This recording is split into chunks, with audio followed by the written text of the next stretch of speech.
같이 한 목소리를 읽겠습니다. 시작. 엘리사가 중을 배우기 전에 이스라엘 왕 요아스가 그에게로 내려와 자기의 얼굴에 눈물을 흘리며 이르되 내 아버지여 내 아버지여 이스라엘의 병거와 마병이여 아멘.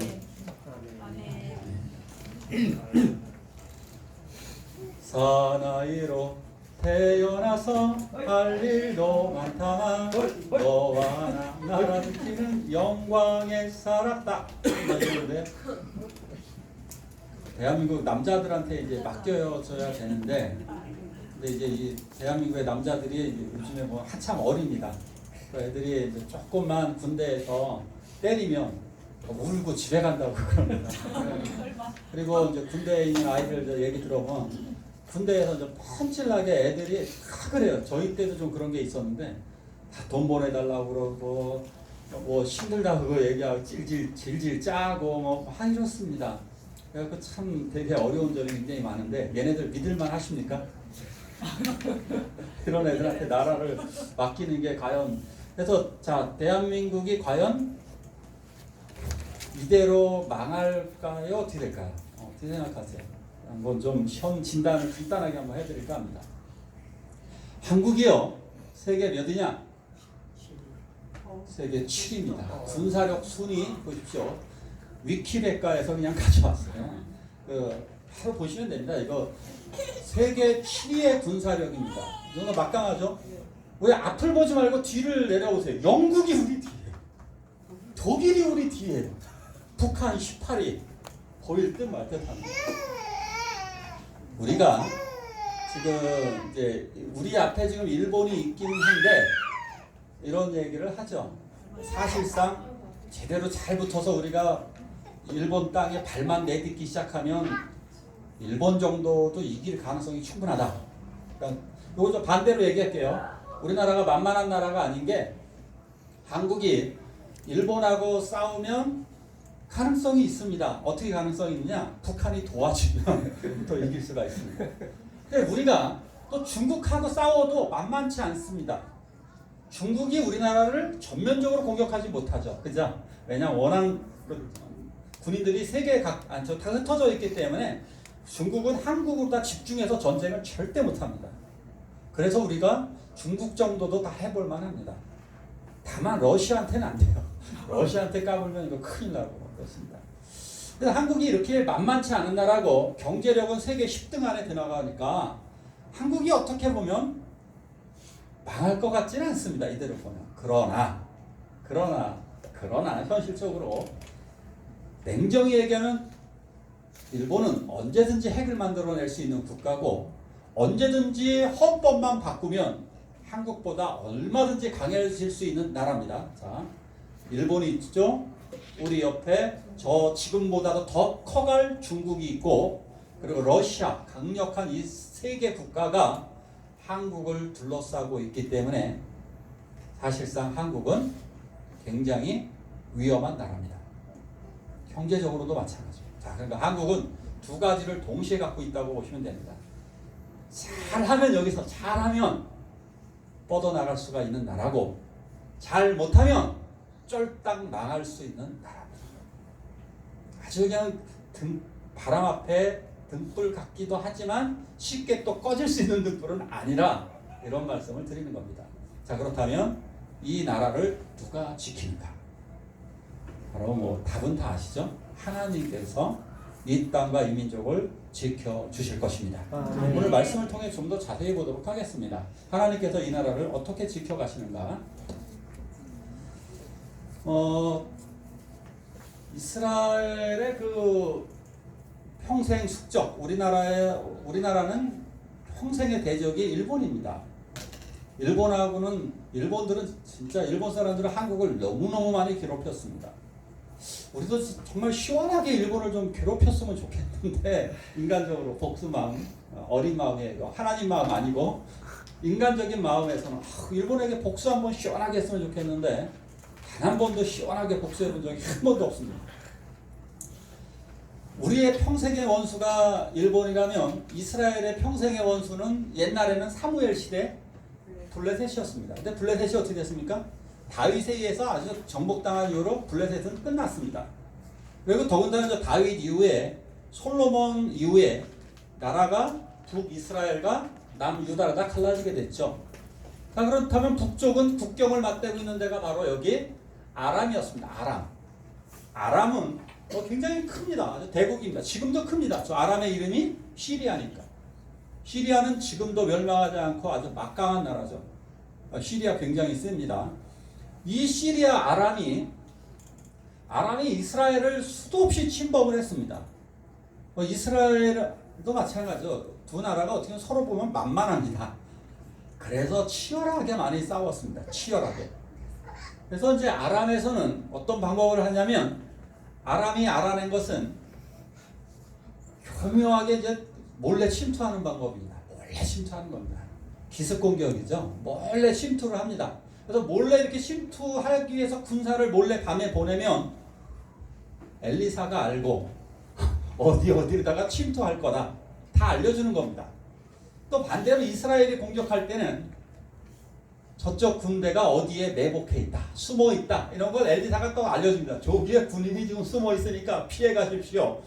다 알려줍니다. 문제는 아람이었죠. 아람에서 이게 참 죽을 맛입니다. 아람에서는 죽을 맛이어가지고 이 원인을 찾아갑니다. 야, 도대체 우리 내부에 간첩이 있는 게 아닐까? 그래서 회의를 소집합니다. 그럴 때 부하 하나 중에 뛰어난 부하 하나가 이렇게 얘기합니다. 우리 안에 간첩이 있는 게 아니라 사실은 엘리사가 다 가르쳐줍니다. 그래서 아람 왕 베나다든 이런 명령을 내립니다. 그러면 잡아와라. 엘리사를 잡아와라. 간단하죠. 전쟁에서 이기는 방법은 뭐부터 하면 될까요? 전쟁에 이기기 위해서는 레이더 기지를 부수면 됩니다. 레이더 기지를 부수거나 위성을 부숴버리면 거의 상대방은 우왕좌왕하게 됩니다. 레이더 기지를 부숴버리면 되는 겁니다. 자, 이스라엘의 레이더 기지는 바로 도단이었습니다. 도단. 엘리사가 저기에 살고 있죠. 엘리사가 살고 있는 이 도단에 있는 엘리사를 잡기만 한다면 이 싸움은 너무나도 쉽게 이길 거라고 보았던 겁니다. 그래서 엘리사 선지자를 잡기 위해서 긴급하게 여기를 에워쌌습니다. 엘리사가 살고 있는 엘리사 집만 에워싼 게 아니라 엘리사 집도 에워쌌고 그 동네 전체를 아예 다 에워싸 버렸습니다. 자, 이제 엘리사는 꼼짝없이 잡힐 가능성에 놓여져 있었습니다. 바로 이때 아침에 일어나 봤습니다. 아침에 엘리사의 종이 일어나서 대문을 딱 열고 봤더니 적군 아람의 군사들로 가득 차 있었습니다. 깜짝 놀라서 벌벌 떨고 엘리사에게 이야기합니다. 선생님 큰일 났습니다. 적군들이 지금 에워쌌습니다. 그때 아주 태연하게 오늘 성경 말씀을 보면 야, 두려워하지 마. 우리와 함께한 사람이 더 많아. 이렇게 얘기합니다. 야, 걱정하지 마. 이렇게 얘기합니다. 그러면서 이 말씀을 덧붙여줍니다. 함께 읽을까요? 시작. 그가 이르되 여호와여 그의 눈을 열어서 공격하소서니 이거 앞에서 성령의 눈을 여시네. 그가 보니 불말과 불병과 살이 가득하여 엘리사를 불렀더라. 아멘. 이 청년을 위해 기도합니다. 하나님, 이 청년의 눈을 열어서 보게 하옵소서. 기도를 하고 났더니 이 청년의 눈이 탁 떠집니다. 이 눈이 아닙니다. 여기서 새로운 영적인 눈이 탁 뜨여집니다. 그래서 이걸 보게 해달라고 봤더니 산 쪽을 봤더니요, 산 쪽에 불말과 불병거가 가득하였습니다. 와, 그림 기가 막히죠. 여기 아래쪽엔 병사들이 좀 있습니다. 아람의 군사들이 여기 있습니다. 그런데 여기에 아람의 군사들이 아마 많이 와봤자 한 1000명 정도, 2000명, 3000명 왔겠죠. 많이 오면. 그런데 하나님의 군대는 천군천사 개념처럼 수십만, 수백만 수억의 하나님의 천군 천사들이 여기를 에워싸고 있었습니다. 할렐루야. 아멘. 이것입니다. 자, 여기서 잘 보십시오. 눈을 열어서 보게 해달라고 그럽니다. 자, 그러면 엘리사는 지금 보고 있습니까? 못 보고 있습니까? 이미 보고 있습니다. 하나님의 사람은 이미 보고 있는 겁니다. 하나님은 이미 알고 계시고 하나님의 사람도 하나님이 보여주신 것에 따라서 이미 그것을 보고 있습니다. 하나님이 눈을 뜨게 해주셔서 영적인 세계를 바라보는 것, 이것이 바로 믿음의 사람들이 해야 할 일들입니다. 눈을 감으면 상대방의 마음이 보인다 그러죠. 눈을 뜨면 상대방의 외모가 보이지만 눈을 감으면 상대방의 마음이 보이고 상대방의 심정이 보이게 되는 겁니다. 자, 영적인 눈이 뜨이면 하나님의 질서가 보이고 하나님의 힘, 하나님의 위대함이 보이게 됩니다. 영적인 눈을 들어서 멀리 바라보셔야 됩니다. 눈앞에 있는 것만 바라보지 마십시오. 눈앞에는 걱정과 염려와 문제들이 가득합니다. 그런데 눈을 들어 하늘을 보라. 눈을 들어 주를 보라. 눈을 들어 저 먼 산을 바라보십시오. 내가 산을 향하여 눈을 들리라.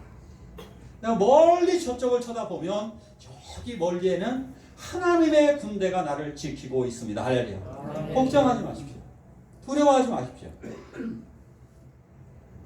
자, 이것도 모른 채 이 병사들이 엘리사를 잡으러 옵니다. 그때 엘리사가 그들에게 이렇게 또 한 번 또 기도를 하게 됩니다. 다시 한번 또 읽죠. 시작. 하나님 사람이 엘리사에게 내려오니 엘리사가 여호와께 기도하여 이르되 원하건대 저 우리의 눈을 어둡게 하소서 하며 엘리사의 말대로 그들의 눈을 어둡게 하시니라. 아멘.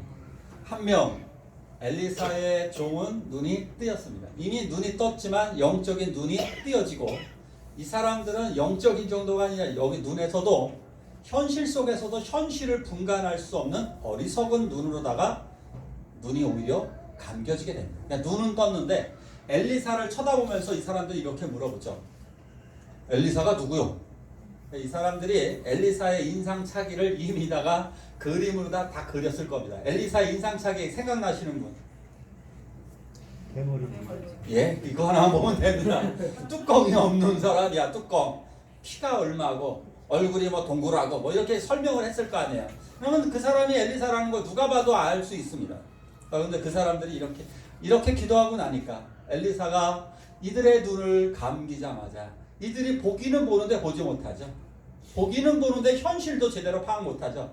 이게 세상 사람들, 어리석은 사람들 그런 거 많잖아요. 현실을 제대로 파악하지 못하는 어리석은 사람들도 진짜 많죠. 저는 참 이런 어리석은 사람들 진짜 많이 봤는데 얼마 전에 그 인형 뽑기가 굉장히 대세였던 적이 있죠. 근데 이 인형 뽑기 이거 되게 잘하는 친구가 우리 교회에도 한 명 있어요. 혁주라고. 이런 사람들이 있으면 인형 가게가 망합니다. 근데 이제 인형 뽑기가 대세였다가 누가 봐도 이제 이게 한물 갔을 때가 있었어요. 거기다 그 한물 간 시점에 오산에서 보니까 인형 가게를 크게 차려놓더라고요. 누가 속으로다가 아이고 저 사람 저거 현실의 눈이 저렇게 어둡나. 지금 인형 뽑는 가게 저거 이제 곧 망하는데 아니라 다를까 2달 만에 망해갖고 폐점했더라고요. 현실의 눈이 어두워지는 사람들도 있어요. 현실의 눈이 어두워지면 엘리사를 보고 알아보지 못합니다. 그러면서 더 웃긴 일이 벌어지죠. 엘리사가 이렇게 해죠. 엘리사를 잡고 싶거든 나를 따라오시오. 그래도 또 따라 들어갑니다. 아니 이 바보들이 보면 지금 어디로 가는지 대략 알 거 아니에요. 그죠? 내려가는 길이 이 사람들이 어디로 가느냐면 내려와서 여기 사마리아, 수도 사마리아로 갑니다. 누군가는 이거 알 수도 있을 거 아니에요. 대장이나 누구는. 군인들이 다 파악하는 게 뭐냐면요. 모든 군인들은 내가 지금 어디로 가고 있는지 그 방향을 다 배웁니다. 군인들은. 배우셨죠? 안 배우신 분 안 갔다 오신 것 같아요. 군대 가면 내가 북쪽이 어디고 남쪽이 어딘지를 다 배웁니다. 방향 같은 거 다 배워가지고 어느 산을 어떻게 가야 되겠다라고 하는 것들을 다 머릿속에 구상하고 갑니다. 바보가 아닌 이상 남쪽으로 내려가는 거잖아요.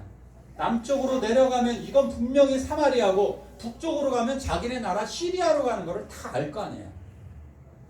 이걸 모르고 엘리사의 손에 이끌려서 수도 사마리아까지 걸어가게 됩니다.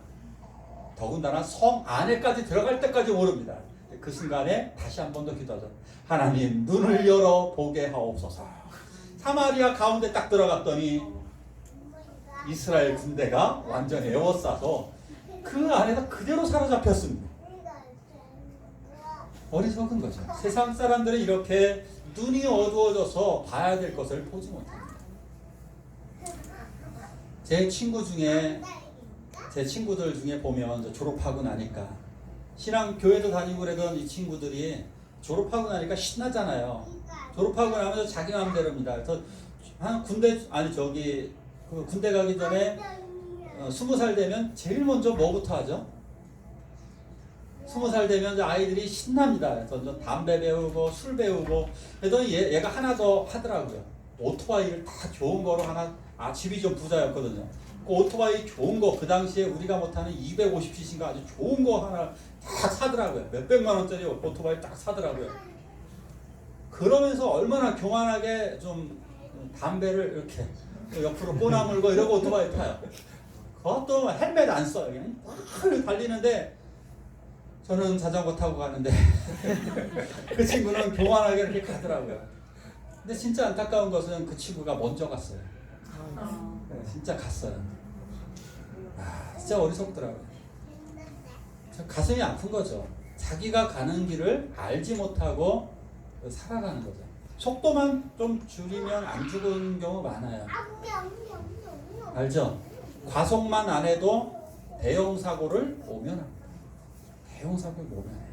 근데 자기들이 눈이 어두워져 있기 때문에 조금 더 빨리 가려고 하고 조금 더 돈 더 벌려고. 그래서 건강이 안 좋아지는 거예요. 기억하세요. 조금 더 돈을 벌려고 더 열심히 일하시면 몸이 더 망가질 수가 있어요. 내 능력 범위 안에서는 마음껏 일해도 괜찮아요. 무리하고 달라요.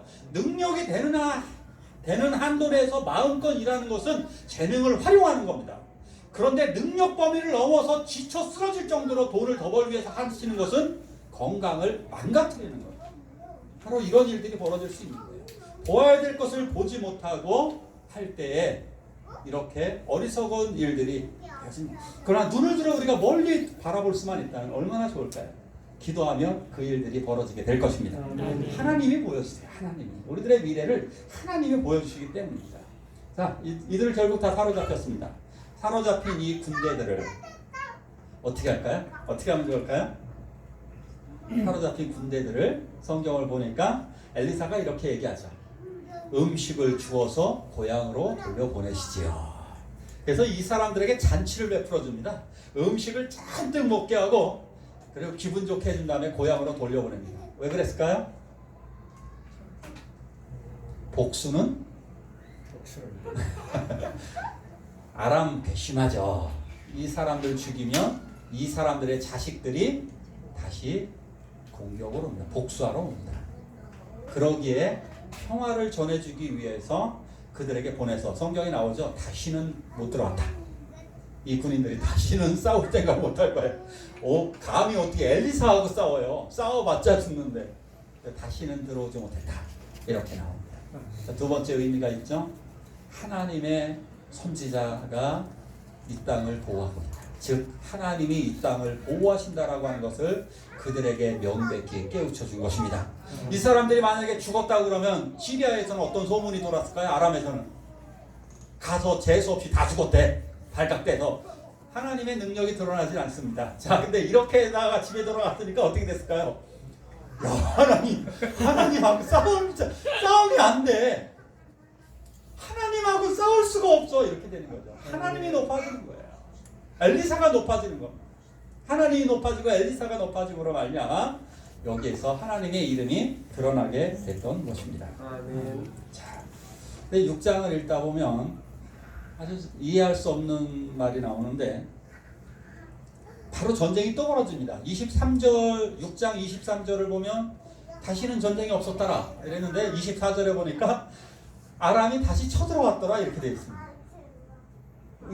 한 절 차이에 왜 바로 전쟁이 못 들어온다 그랬고 왜 전쟁이 또 벌어지느냐. 이런 건 성경 말씀 이해를 좀 시킬게요. 성경 말씀은 시간 순서대로 꼭 기록하진 않았습니다. 시간 순서를 중요한 사건 순서로 기록한 것도 많습니다. 시간 순서대로 기록되지 않았다 이런 것들을 보시면 되고요. 그만 중간에 또 간격이 길어요. 바로 다음 절이 됐다고 해서 바로 쳐들어오는 게 아니라 시간이 몇십 년 흘렀더라 이렇게 보시면 되는 거예요. 시간이 어느 정도 지났을 것이다. 자, 어쨌든 시간이 상당수 지난 이후에 전쟁이 또 벌어졌습니다. 아람이 침입을 했습니다. 이 사건은 요게 빨랐는지 뭔지 잘 모릅니다. 중요한 것은 어쨌든 전쟁이 벌어졌다는 사실입니다. 아람이 이제 전면 전쟁을 벌여와서 이스라엘 그 사마리아 성을 아예 둘러쌌습니다. 전쟁 중에 최고 좋은 방법 중에 하나가 뭐냐면 성을 둘러싸는 겁니다. 성을 둘러싸고 굶어 죽을 때까지 기다리는 겁니다. 그 작전 굉장히 좋습니다. 이게 많이 써먹은 거죠. 역대적으로 다. 물자 반입이 불가능하니까 이제 굶어 죽기 딱 좋습니다. 더군다나 여기에 요걸 어떤 작전 때 좋냐면 기근이 생겼을 때. 가뜩이나 기근 생겨갖고 먹을 게 없는데 전쟁 때 탁 쳐들어오게 되면 가뜩이나 먹을 게 없는데 물자 반입까지 안 되다 보니까 굶어 죽을 상황이 됐습니다. 자, 물자가 성경을 보니까 얼마큼 많이 물가가 올랐느냐면요. 나귀 머리 하나에 3천만 원. 나귀 머리 하나. 근데 이스라엘 사람들은 나귀 머리 안 먹습니다. 부정하고 더럽다라고 해서 먹기 불편하고 해서 나귀 대가리 안 먹습니다. 지금 돼지 머리 하나에 얼마나 갑니까? 돼지 머리 하나에 얼마예요, 권사님? 안 사보셨어요? 돼지 머리. 한 10만 원 가요? 5만 원 가요? 예? 2, 3만 원. 그게 3천만 원. 이거 적게 잡은 거예요, 제가. 3천만 원에서 5천만 원 정도 갑니다. 낙이, 그러니까 돼지 머리 하나에 3천만 원에서 5천 마리 된다고 5천만 원 된다고 한번 생각해 보십시오. 자, 우리 교회 음식 찌꺼기가 있습니다. 음식 찌꺼기 한 그릇에 성경 대략 번역을 해봤더니 한 300만 원 정도. 음식 찌꺼기 한 그릇에 한 300만 원 정도 하는 이런 일들이 벌어졌습니다. 그러다 보니까 지나가던 여자가 왕을 붙잡습니다. 왕이여, 절 좀 도와주세요. 그래? 도대체 무슨 일이냐? 뭐 먹을 거 달라는 얘기냐? 그러면 원래 창고에서 이만큼 갖다가 주면 되겠죠. 이 여자가 이렇게 얘기합니다. 왕이여, 먹을 게 없어갖고요. 저 이웃집 여자하고 아기를 삶아 먹자고 얘기해서 어제 우리 아기를 삶아 먹었거든요. 근데 오늘 저 여자 아이를 삶아 먹자고 그랬더니 싫대요. 야, 이 이야기 아주 충격적인 상황이 벌어집니다. 이거 해결할 수 있을까요? 근데 엘리사 선지자가 이렇게 선언을 하게 되죠. 내일 이맘때에 고운 가루 한 쌀을 한 세겔로. 이게 어느 정도냐면요, 이거 뭘 완전히 다 이해하실 필요는 없고 정상화 된다는 얘기예요. 거의. 그러니까 옛날 전쟁이 벌어지기 전보다는 조금 비싸긴 해요. 그렇지만 거의 정상화가 되어진다. 그래서 정말 쉽게 얘기하면 너희가 먹을 거 충분히 생긴다, 이런 얘기를 하고 있는 겁니다. 근데 언제요? 내일 이맘때. 이게 말이 됩니까? 이거 인정할 수가 없습니다. 그래서 이 이야기를 들은 군대 장관이, 그때 장관이 이런 얘기죠. 한 장관이, 이거 하나님이라도 이건 못한다. 대놓고 얘기해. 하나님이 하늘에 창을 내도 안 된다. 이거 불가능하다. 하나님도 못하는 일이다라고 이야기를 합니다. 그때 엘리사가 그 사람에게 죽음을 선포하죠. 그래? 너는 그걸 보게 될 거야. 근데 넌 못 먹어. 그 얘기는 넌 죽을 거야. 이런 얘기를 합니다. 내가 하나님의 능력을 의심해? 좋아. 그럼 너 죽을 거야. 그랬습니다. 그 다음 그날 저녁 이 아람 군대에게 갑자기 환청이 들리는 겁니다. 정확하게 환청인지는 알 수 없지만 이들에게 대규모 군인들의 발소리가 들리는 겁니다. 그리고 전차가 달려오는 소리가 뚜둑뚜둑 막 들립니다. 이 사람들 아람 군대는 생각합니다. 이스라엘 군대가 지금 어디 있어요? 사마리아 성 안에 있는데 바깥에서 소리가 들리는 겁니다. 이것은 애국 군대가 지금 우리를 공격하러 오는 거다. 그렇다면 우리는 양쪽에서 공격당하면 우리는 죽는다. 지금 방법은 주랭랑이다. 그래서 그 한밤중에 도망을 칩니다. 한밤중에 그대로 도망을 갑니다. 왜? 괜히 밤중에 전쟁이 밤중에 잘 벌어지잖아요. 밤중에 기습 공격 당하면 우리 다 죽는다. 지금 도망가자. 그래서 저녁 때쯤에 다 도망가 버립니다. 어쨌든 그 다음 날 이스라엘 군대가 확인해 보니까 어떻게 됐습니까? 군인들은 도망가서 전쟁은 이겼고 군인들이 모든 먹을 물자, 군수 물자를 다 남겨두고 갔기 때문에 먹을 문제도 다 해결되었습니다. 할렐루야. 하나님이 없으면 안 되는 거죠. 자기네들이 싸워서 이겼다고 그러면 뭐 음식 가지고 도망가면 어떡하래요? 그러면 또다시 굶어 죽는 거예요.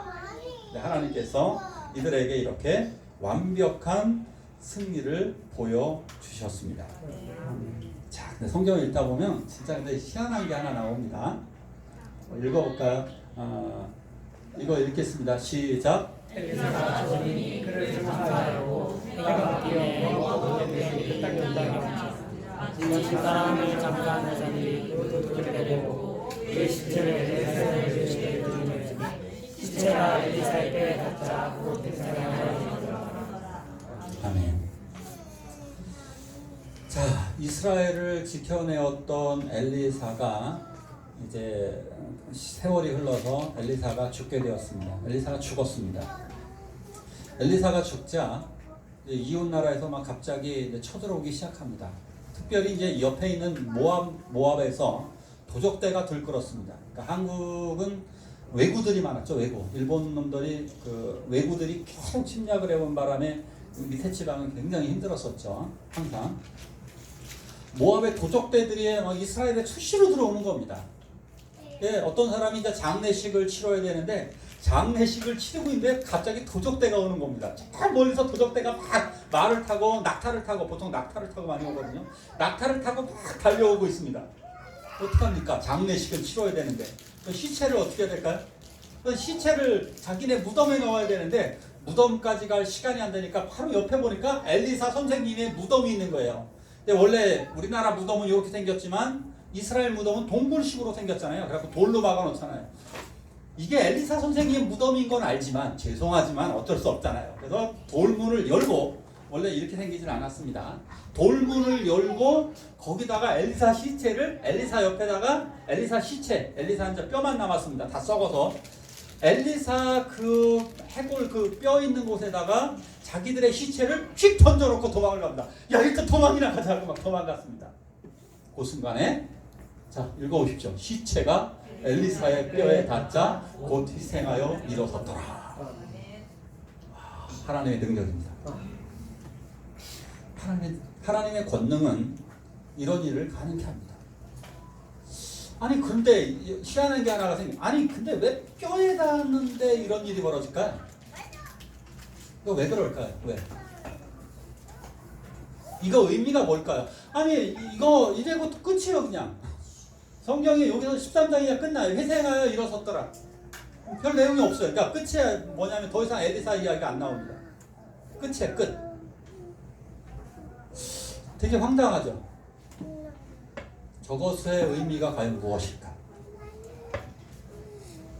이게 바로 이스라엘의 회복을 의미하는 것입니다. 이스라엘은 비록 지금 죽은 사람들, 도적대에 쫓기는 사람들이고 이스라엘은 이미 죽어있는 신앙자들입니다. 그런데 그들이 엘리사의 시체에 닿는 순간, 물론 뼈에, 엘리사의 뼈에 닿는 순간 그들이 살아난다라고 하는 것은 하나님의 능력이 그들을 다시 소생시킬 것이라고 하는 미래의 소망인 것입니다. 이것이었습니다. 미래의 소망입니다. 이런 사건 많이 보여졌습니다. 그죠? 소금을 뿌려서, 엘리사는 소금을 뿌려서 물을 정결케 한다는 의미, 나뭇가지를 던져서 도끼를 떠오르게 한다는 의미, 심지어 신약에서는 바울 선생님 같은 경우 앞치마를 내려놓기만 해도, 앞치마를 덮기만 해도 병이 낫는다는 것. 앞치마의 능력이 있는 것이 아닙니다. 하나님이 그를 고쳐주시겠다라고 하는 의미인 것이고, 이쪽에서는 하나님께 대한 믿음을 가지면 어떠한 방법이든지 고쳐주시겠다라고 하는 그런 믿음과 하나님에 대한 확신인 것입니다. 바로 이것을 통해 보여주는 겁니다. 하나님의 사람에게 붙어 있어라. 다시 말해서 하나님께 붙어 있으라는 의미입니다. 하나님께로 돌아가면 언제든지 너희들은 다시 소망을 얻게 될 것이다. 자, 그런데 어땠을까요? 엘리사가 죽은 이후에 80년도 못 돼서 이스라엘이 멸망하고 말았습니다. 엘리사 이 사건을 통해 깨달았어야 됩니다. 이 사건을 통해 하나님이 이 백성을 지키고 있다는 사실, 하나님께로 돌아가기만 하면 언제든지 구원해 줄 것이라고 하는 사실, 그들은 그것을 망각했던 것입니다. 자, 마지막 말씀 같이 읽겠습니다. 시작. 엘리사가 죽을 병이 있는데 이스라엘 왕 요아스가 그에게로 데려와 자기 얼굴에 눈물을 흘리며 내 아버지여 내 아버지여 이스라엘의 여호와 아멘이라. 엘리사가 죽을 병이 들었을 때에 이제 이스라엘 왕이 내려와서 이렇게 얘기하죠. 내 아버지여, 내 아버지여, 이스라엘의 병거와 마병이요. 저걸 이렇게 해석했죠.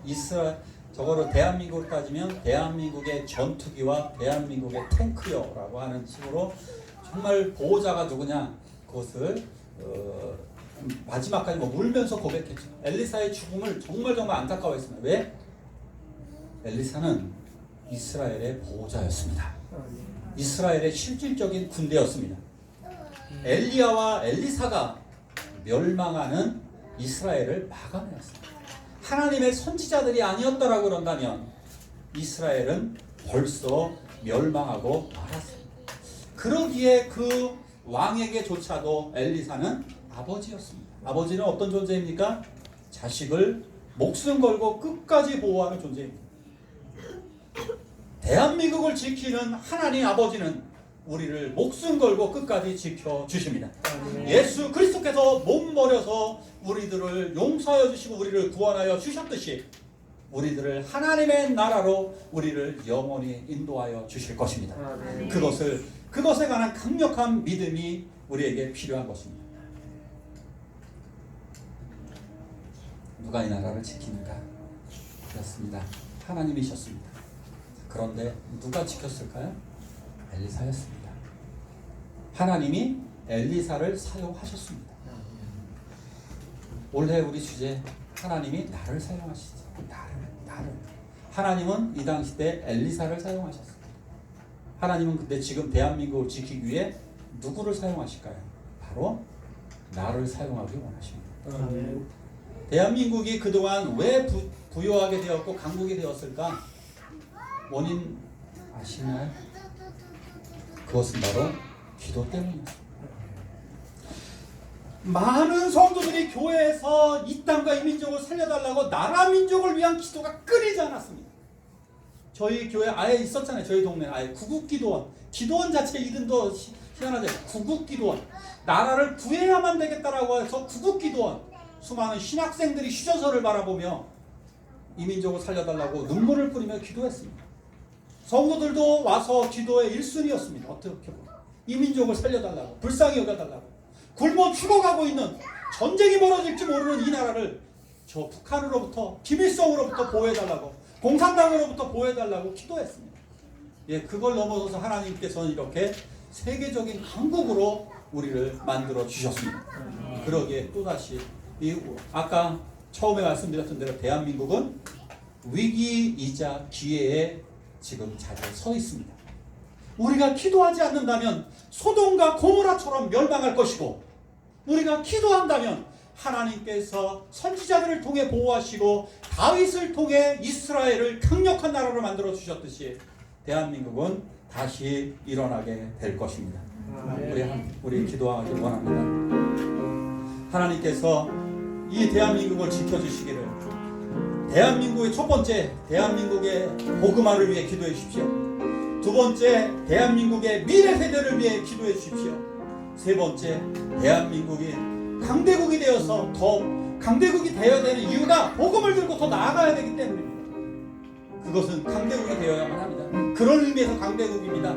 남의 나라를 빼앗기 위한 강대국이 아니라 복음을 들고 나아갈 수 있는 나라, 문화를 들고 나아가도 되고요, 뭐를 들고 나아가도 되는데 예수 이름으로 나아갈 수 위해서, 자, 대한민국의 복음화와 미래 세대를 위해서, 그리고 국가의 강대국을 위해서 우리 한 목소리로 다 함께 기도하시겠습니다.